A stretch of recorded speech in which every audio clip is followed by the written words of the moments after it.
Hey everyone, it's Merc, and today we're taking a look at a sovereign citizen who complains about the conditions of the jail she stayed in. Let's roll the video! Talk with Miss Lucia. She is unrepresented, Your Honor. Okay, you're not representing her. That's correct. Okay. All right, we called a case of 22-239. Margaret Bruno, is it Lucia? This is who you're calling right here, Your Honor. Yeah. Just so we're clear, I'm representing the, authorized representative for the legal fiction. Here we go with the usual sovereign citizen word salad. And I cannot cross the bar if you, I can't cross the bar, you know that. Yeah, like crossing the bar will really do anything. You're already there in court, and therefore you've acknowledged the court has jurisdiction. It's all about I can hear you. jurisdiction. Can you hear me okay? I can, yeah. All right. It's not as sophisticated as my hearing aids, but I can hear you this time. All right. All right, I just want to be clear that when I was here for the arraignment, first off, I never had a first appearance. Within 24 hours, I was incarcerated for 13 days without a first appearance. Bond was set. And that's true because you wouldn't sign the documents at the jail. Until you sign documents at the jail, you don't Where is that written that you have to sign anything? Because I couldn't find it. It just simply says within 24 hours I would go before a judge.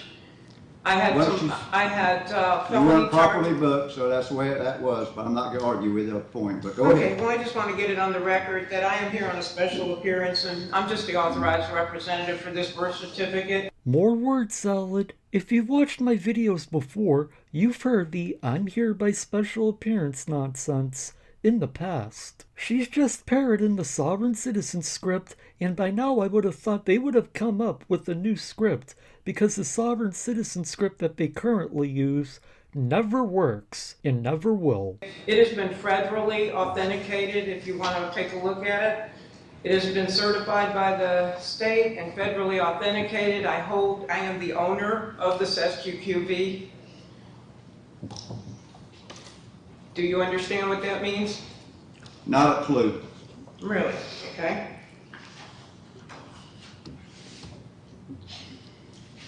It means that I'm not in your jurisdiction. I stand on the land and soil. This brings me back to my point from before. Yes, the court does have jurisdiction over you. Otherwise, you would have never came to court. I'm under the public law, Okay. and I have a right to pass through service. All right. So I take it you're representing yourself today. No, I am presenting myself. Okay. So you're not going to enter a plea today or work out negotiations or anything? I'm not making any plea whatsoever. I have not consented to contract with this court in any way. Oh, wait, you serious? Let me laugh even harder. Okay. I'm an American state national. I'm not a sovereign citizen. That was a hate crime under which I was arrested, and the arresting officer has since quit his job with the Jasper Police Department. All right, well, say if we can, I have a file here that I have one prepared for both the prosecutor and for you, Judge, if you'd like to take a look and go along with me on what I'd like to bring before the court. My goal is that this case get dismissed with prejudice before I walk out today. Wait, according to you, the judge doesn't have any jurisdiction, so how can he dismiss the case? It's funny how the judge suddenly has jurisdiction if the case is dismissed. well, that's not going to happen, but we'll take a look at those files. Okay? They're the same, one for each of you. We'll take them under review for you. Give me Okay. one. Give Miss Tiffany one she can take back and look it over. All right, well, here's what we're going to do today. I'll look this over for you. I'll look Okay, this over. this file is not completed. Let me explain. All the highlighted areas, I met with the clerk of court, Greg Godwin, and the areas that were in yellow here, I expected that he would be able to provide the information for me to complete these documents. I am not able to mail them until I can get them completed. He suggested that I talk with, is it John Durham, or who is it, Durant? Am I getting that correct, Tabitha? That's Mr. Durrett, the state attorney. Durrett, okay. He suggested I should talk with him as far as getting this information completed. He said he wasn't able to complete the information. Otherwise, I can hire somebody to get this information for me. So if this case is not going to be submitted, with the first letter in here is a fair notice and warning letter. And it speaks to what the issues are here. First off, it was a false arrest because I do have a right to travel. No, and then also there is no contract. The application for a driver's license does not tell anybody that you are trading a God-given right for a privilege. There is no victim in this crime because I have a right to face an accuser, and there's nobody here that was harmed. Deprivation of due process, Your Honor. You denied me a first appearance, and I have not heard the charges because I am hard of hearing. I brought that to the attention of the court at the arraignment, and your comment was simply, I'm talking as loud as I can. Well, that doesn't do any good for somebody who has a disability, and you have a responsibility to me under the Americans with Disabilities Act. And so I have issues with that. So up until, I still haven't really heard the charges. You know, when it started out, I was slammed with 7 felony charges. Had a violation of my Fourth Amendment rights because they did a search and seizure of my vehicle. They tossed my car completely. He claimed he found the phone in my car. He didn't. He took it out of my hand after shoving my arm. That was assault and battery. And then when I got into the police vehicle, my keys were in my pocket. He took them out of my pocket. All right, that again is assault and battery, and also could be considered rape. Prosecutor Travis Munden did not act for 8 days. He allowed me to sit in jail for 8 days with felony charges hanging over my head, of which you put a $38,000 bond on me without my participation. Again, that was a violation or deprivation of due process. The felony charges were bogus. I'm an international notarial witness for the United States of America, unincorporated. I had those the driver's license on my phone and birth certificates because I do remote notarization for people. I had a right to have that. I had it by permission of the people that sent it to me. It's amusing to me that she says she isn't an American, but she wants all the benefits of an American citizen, but she also says the laws don't apply to her. That's not how any of this works. The prosecutor, Dana Brady Giddens, she failed to act for 6 days. After, on July 1st, Travis transferred it from the felony side over to misdemeanors. She sat on it for 6 days. I sat in jail for 13 days, not even knowing what was going on. And it wasn't until after I got out of jail and I called her, and while I was on the phone, she goes, oh, here it is. She asked me what my name was, and she goes, oh, here it is, and she opened it while I was on the phone. So Travis sat on it for 7 days. Whatever happened to due process? Don't they have a responsibility to act timely? Because I know I do. All right? I was kidnapped. I was kidnapped and taken to a prisoner of war camp. I had no choice in this, and I'm an American. I'm an American state citizen. I stand above this court. I stand above this for-profit corporation. Newsflash, you're not above anyone or anything. This is just delusional thinking. First time that I saw you, sir, was 44 days after my arrest. And again, my Americans with Disabilities Act rights were violated in that you made no accommodation at all for my not being able to hear you. So as far as I know, I never did put in a plea. I have not pled in any way whatsoever. I have not consented. I have signed absolutely nothing. I signed no citations. And I have had communication with Tabitha and Dana. We have been writing back and forth on our 72 rule of response, and I can't get answers out of them. They keep telling, I ask for documentation, and all I get is no documents responsive, no documents responsive, over and over again. I ask her for her oath of office on Florida letterhead, nothing. I get a scrap of paper. I ask her for a signed contract on my side, I get a citation that's not signed. The citation wasn't even signed by the arresting officer, it's by somebody else, and it has comments in it that says I said something, and I would appreciate eye contact, sir. First off, it's not a good idea to be disrespectful to the judge. Second off, receiving a citation or being arrested doesn't require a contract of any kind. I don't appreciate being ignored by the court. So anyway, I didn't sign anything. I have not contracted with this court. I haven't contracted at all. And why? Because I don't need to. I'm not under these statutes, rules, regulations, codes, ordinances, mandates, and all the rest. I tried to explain that to the public defender here that you assigned to talk to me. And then basically everything out of his mouth came out right out of this hate crime document called Law Enforcement Guide to Sovereign Citizens. I'm not a Moor. I'm not a Waukesha Nation. I'm an American state citizen.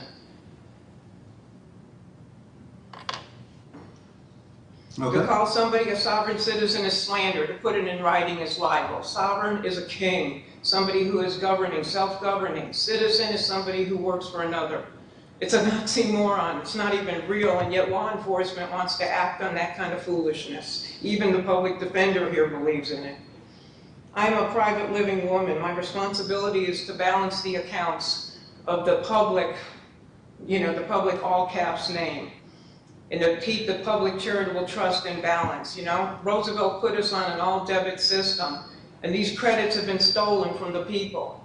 And all I'm trying to do is my responsibility here. So I'm planning to subrogate this. If you look at the second document, or maybe you already have, and you've seen the list of people I will send it to. Governor DeSantis has been involved in my case. I have a letter here that was sent to him. If you would like to see that, let's see, maybe it's in one of the other files.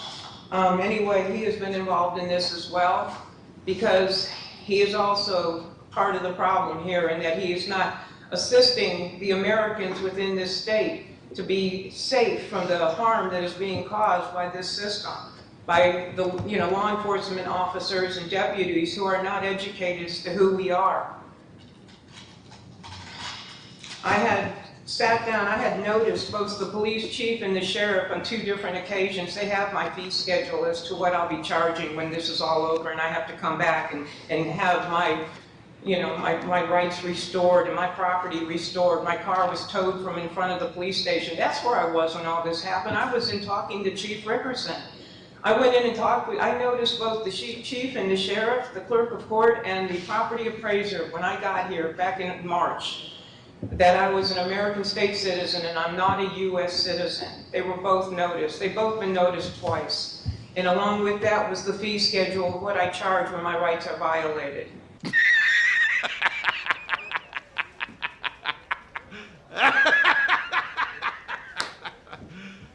You serious? Yeah, you're not gonna be seeing a single cent from that fee schedule. It's funny to me that you claim you're not a sovereign citizen, yet you're saying the sovereign citizen script almost line for line. I was talking with the police chief for the 4th time. We have sat down and had 4 conversations on how we educate the officers to know the difference so people are not harmed on the side of the road. I wasn't even on the side of the road. I was parked in front of the police station when all this went down. I wasn't even in my car. This officer got in my face back in April, and he stood there. I was meeting with the police chief, Chief Rickerson. At that time, he was an interim police chief. And this officer barged into our discussion and got in my face and started spitting on me with his saliva. He was like this close to me, yelling at me, telling me, I'm a police officer for 25 years, and I've dealt with plenty of people like you. And he went on and on and on, okay? No, he hasn't dealt with anybody like me because I know my rights. And I've studied this. Why? Because you could not get through the 2020 election and not know that there's something seriously wrong with this country. And I have seen this coming for many, many years. I studied it with my husband. My husband passed back in 2010. In July of 2016, I read an article that the Pope had relinquished our Social Security accounts to the U.S. Treasury, and I knew something had changed, something was up, and I went looking. And when I went looking, I found at least 20 organizations trying to help people come out of slavery, come out of this U.S. citizen slavery. You're a slave to the British Crown, which is the administrative arm, to the Pope, which is the financial arm, and to Washington, D.C., the District of Columbia, which is the military arm of the one world government. Well, I don't go with that because I serve a king. I serve the Almighty King. That is who I am. I am a child of the King. I'm not a U.S. citizen. I'm a child of the King, and I have rights that were given to me, sovereign rights given to me by my Creator. And I live by the Bible. I don't live by any kind of religion, sir. I read the Bible cover to cover, and I do what it says. And when it says that there are 2 commandments in the New Testament that Jesus, or Yeshua, I prefer to call him by his Hebrew name, the 2 commandments, to love God above all things and to love your neighbor as yourself, I live by that. But that's a summary of the 10 commandments that are in the Old Testament, Exodus 20. And the first 5 commandments are how you love your Creator. And the second 5 commandments is how you love your neighbor. And I live by that, sir. And this officer had to break several of those commandments to put me into this system. He had to lie, and he had to steal my property. And if this is the system that this government or this for-profit corporation is trying to force on the people, then you guys should all be ashamed of yourself. I am asking, I'm not asking, I am demanding. See, a sovereign does not motion the court. A sovereign demands. I am demanding that this case be dismissed with prejudice. Because I'm going down for the count. I'll take whatever punishment you give me. And I think my 13 days in jail without signing anything, just for comfort, should give you an idea of the fact that I finish what I start. I went into that jail, Your Honor. I was quite a surprise. I wasn't prepared for it. If it hadn't been that I took a couple in who were homeless, I probably would have ended up going home to a dead dog in a house full of crap. But that gentleman, the people that I took in who were homeless, called my girlfriend and said she didn't come home last night. Well, my girlfriend knew that I was on my way to the post office in Live Oak, and she knew I was going to stop by and talk to the sheriff. So first call she made was to the Suwannee County Jail. Second call was to the Hamilton County Jail, and she found me. I was sitting in jail. I've never been in trouble with the law before. Do you know what it's like for a 73-year-old woman to have to stand there and take her underwear off and stand in front of somebody else? That was so humiliating. You want to talk about rights? Let's just talk about basic humanity here. And I was given an orange jumpsuit. I don't look good in orange at all. I have to bring some humor so I can stop crying. I wore that jumpsuit in my underwear for 13 straight days because I wouldn't sign your paperwork, because I would not come in contact with this corporation, this for-profit corporation. You're not a government, let's be honest. Because I wouldn't come in contact with you, I suffered extremely. I was 3 days in a row, I asked for a sweatshirt. I was freezing. You got a swamp cooler in that jail. It's loud and it's cold. And every guard was wearing a jacket, and every inmate had a sweatshirt except for me. 3 days I asked for a sweatshirt. On the 4th day, when I asked, the guard said, "You don't sign out paperwork, you don't get nothing." Yeah, that's real sweet. There's a camera right above the toilet. Yeah, that's real sweet. You're sleeping on a steel bed. When I went and signed their paperwork, they gave me a mattress where the fabric was touching fabric. I have a 9-inch spread, thumb to little finger, and I can tell you that the padding of that mattress lay within a lump, 12 inches by 30 inches. The very first day in holding, I had a bruise on my tailbone from sitting on a steel bed. What exactly were you expecting? It's a jail. It's not supposed to be a pleasant experience. Were you expecting a 5-star hotel luxury experience? You know, I'm used to a mattress, and I have a memory foam topper on top of it. I like it sweet. I went without drinking water for 13 days. I drink on average almost a gallon a day. My dog and I consume a gallon a day. You get coffee in the morning, you get Kool-Aid for lunch and dinner, and you get absolutely no water. And the only water coming out of the faucet in the bathroom is hot water. Okay, this is inhumane. I was tortured for my faith. Why would I say that? Because according to Revelation 18:4, it says, "Come out of her, my people. I am one of his people." And that Revelation 18 is all about Babylon. And yes, I did the paperwork to come out of this Babylonian system. Matthew 6:24 says, "I can't serve two masters." Well, who gets the taxes? Who gets the first tithe? The government grabs it right out of your paycheck. You don't have a choice. Steals it right from God. We don't get to give God our first fruits. I don't know what your faith is, but that's my faith. I serve the mighty Creator.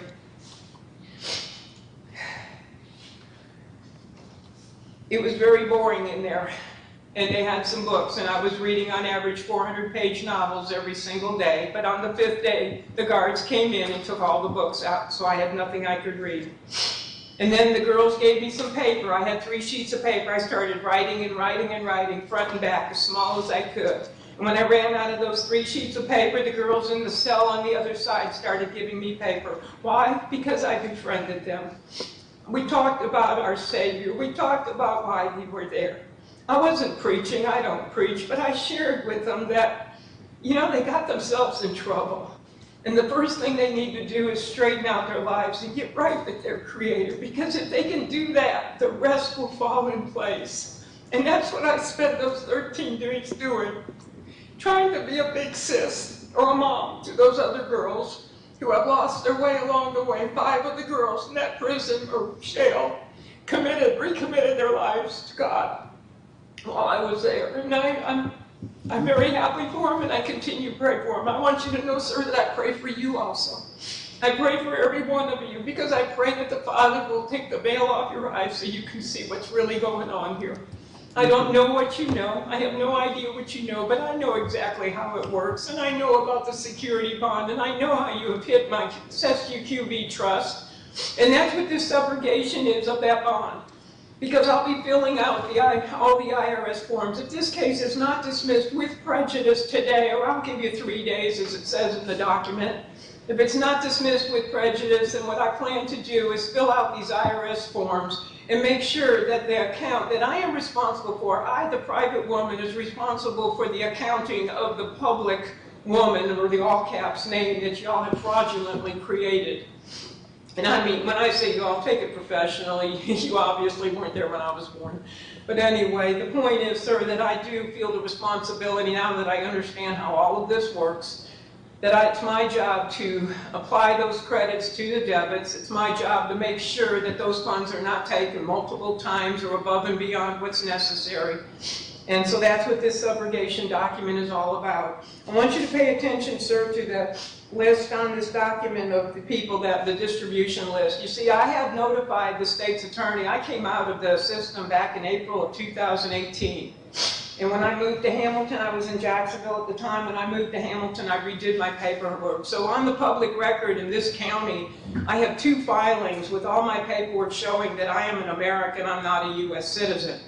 I have an act of expatriation. I have a deed of reconveyance. I have a cancellation of all power of attorney. I have an assumed names that gives me a copyright and a registration on all of my names. At this point, the judge should just shut her down. She's just rambling and wasting everyone's time. Okay, You Mr. can't Sid. make money on my names. And if you'll notice on this list here, the state's attorney the state's attorney, the attorney general, were all notified back in 2018 I'm American.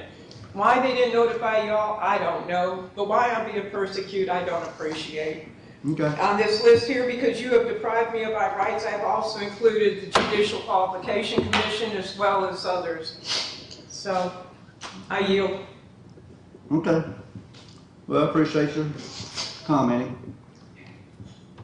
So what we'll do is, what I'm gonna do right now is continue to October 18th to see what's. I can't do that, sir. I will be at the Feast of Tabernacles from the 1st of Tishri, which is September 26th, until, let me think, what is it, 9 plus 8, 18. Around the 20th of October is the Feast of Sukkot, Feast of Tabernacles. I'll be out of town for that, celebrating What with about about 300 believers. What about November 15th? Well, I mean, I don't plan to attend any more trials here. This is my last one. Okay, I'm hoping that you will do the right thing here and that the state's attorney will do that Tabitha here. She has not proven jurisdiction. Once I Okay, well, here's what we're gonna do. consent, Your it is case her is- job to prove jurisdiction. your case is continued to November 15th. We're gonna take everything you said under consideration. Okay? I'll look at your papers. State attorney will look at them. And, on or before November 15th, we'll come to some conclusion. How about I that? hope to get a letter from you. I will continue to get the information here. Is it Durrett, did you say? Mr. Durrett. I will, I'll get in touch with him. Greg was telling me, and I know Greg personally, Greg was telling me that, all he does is provide you with a court case number. Somebody is creating a security on this. That's who I need to talk to. So if you know or you can find out, those highlighted areas in these documents, as soon as I can get that information and fill it in, then the formal documents will be sent. I hope to hear from you before that, Tabitha. Ma'am, I do not know who creates the security. Okay, Ms. Lucille, I appreciate your comments and everything, and, have a good, wherever you're going in October, wherever that is. Feast of Tabernacles, it's Yeah, in feast. Leviticus 23. Okay. I'd also like to mention, if you have any influence at all with the sheriff, ask him to go into that jail and find out what's really going on. It's deplorable. Okay, It's a disgrace. I'll mention it to him. Thank you. I will. All right, well, thank you, ma'am. Yeah. All right. You know, if you want to stay out of jail, simply stop breaking the law and you wouldn't have these problems. Someone sold you a script that's full of misinformation and you fell for it. As always, I would like to give a big shout out and thank you to all of my channel members for your support. I really appreciate all of your support and all of you are awesome. And that's gonna do it for this video. Thank you all for watching, and be sure to like, share, comment, and subscribe. And I'll see you next time.